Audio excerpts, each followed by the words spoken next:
মাদ্রাসায় পড়লে কত ফজিলত,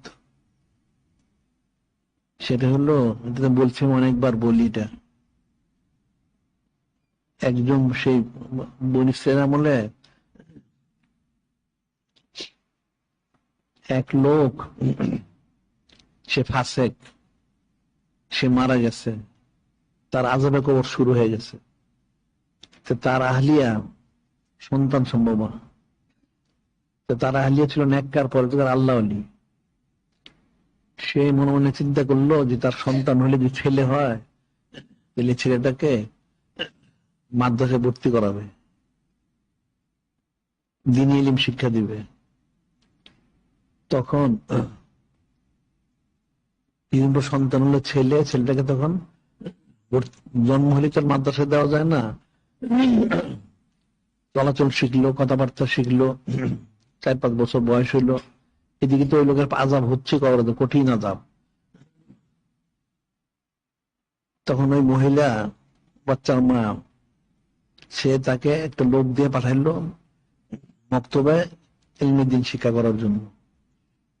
যখন সে রওনা হইল, তখন যিনি খলিক, যিনি মালিক রহমাল্লাহ, তিনি হযরত জিবরীল আলাইহিস সালামকে বললেন, এই যে আপনি দেখেন সন্তানটা যাচ্ছে আমার ইলম শিক্ষা করার জন্য, অথচ তার বাবার কবরে কিন্তু আযাব হচ্ছে।